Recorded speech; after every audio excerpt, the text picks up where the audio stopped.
Gideon Taylor partnered with the University of Oklahoma to upgrade their current GT 2.x framework to GT 3.30. This upgrade provides more configuration-based options than previously available with GT2.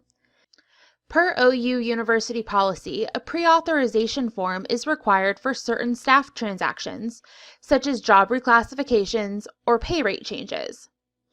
This process was also used to recruit for a new staff position and hire.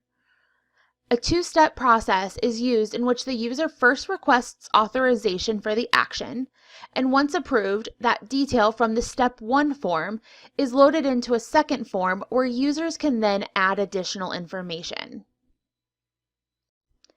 To begin a pre-authorization form, users navigate to the ePath homepage and can start the form by selecting the action from an existing person or starting from the Pre-Auth New Vacant link on the sidebar.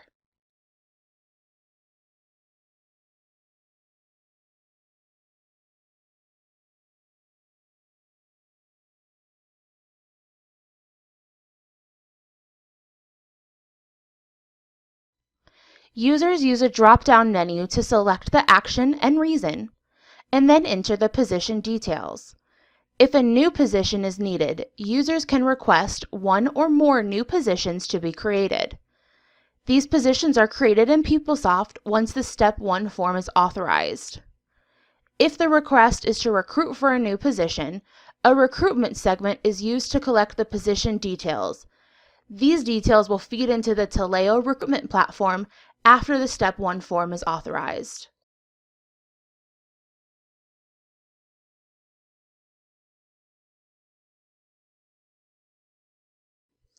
Users are then shown details about code, which are also copied into the job listing in Taleo. A separate form that is managed by OU's Compensation and Classification team controls the job code details that are populated in these fields. Additional position details are captured for the job listing.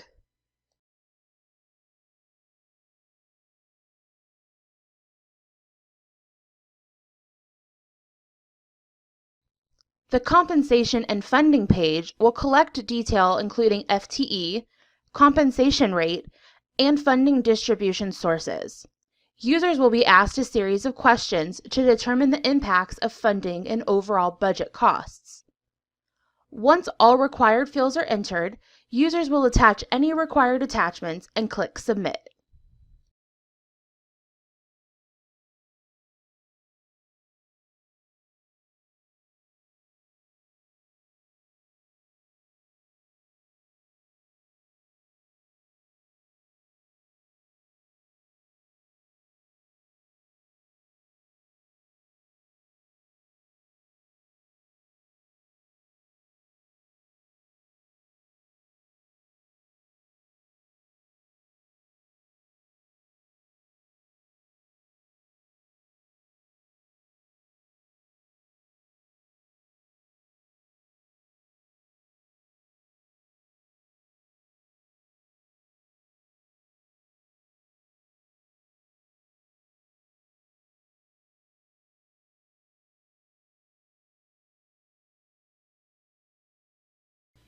The form will now go through the workflow, and once all approvals are gathered, any new position numbers are created through the Position Data component, and if recruitment for a new position is needed, the job will be posted on Taleo.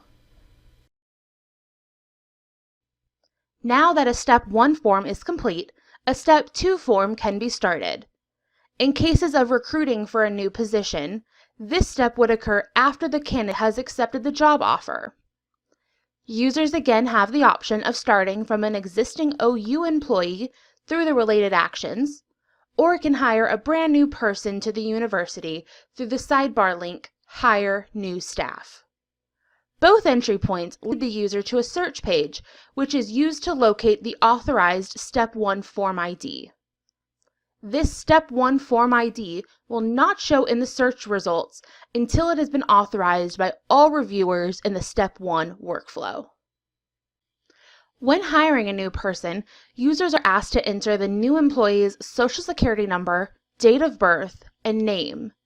Upon hitting Continue, a search match is run to determine if the Social Security number entered matches any existing employees in the OU system.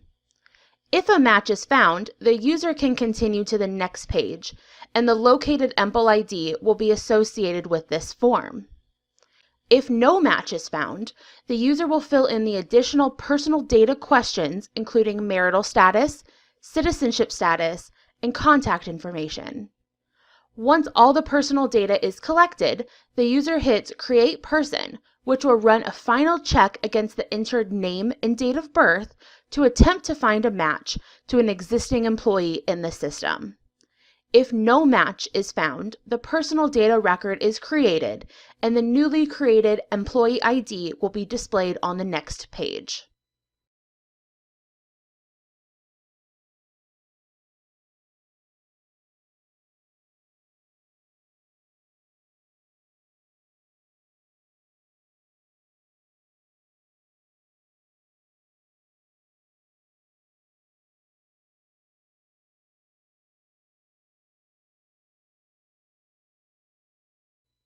The approved position details from the Step 1 form are now displayed, and users are only allowed to change a few fields in this position classification segment. Users will also be asked to fill in the time supervisor, the campus address, and the work location details for the new employee.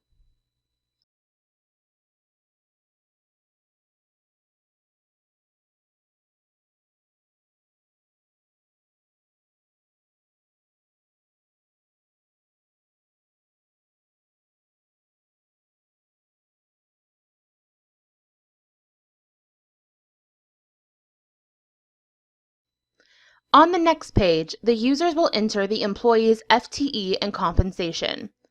The form will only allow decreases to the employee's FTE and compensation total based on the information entered on the Step 1 form.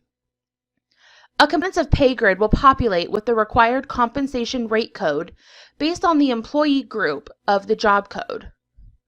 Users will enter the rate of pay, and the total field will calculate the annual salary.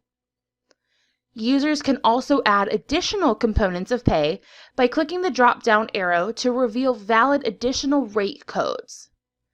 The required compensation rate code and the additional rate codes are defined on a setup table that dynamically changes based on the employee group. The next page lists required training courses. Users need to respond to each training to determine if the course should be assigned to the employee.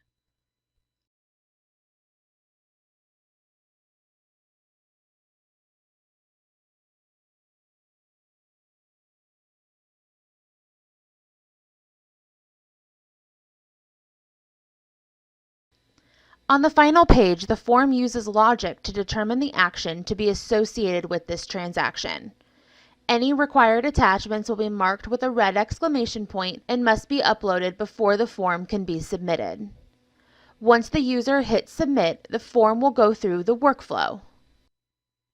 Once the form is fully authorized, the form updates multiple PeopleSoft components, including job data, position data, the department budget table, and a few custom tables that store assigned training and time supervisor assignments. The University of Oklahoma's pre-authorization process using GT eForms consolidated 2 PDF forms into a dynamic solution that addresses their needs of both of their campuses. To find out more about GT eForms, please visit our website or give us a call.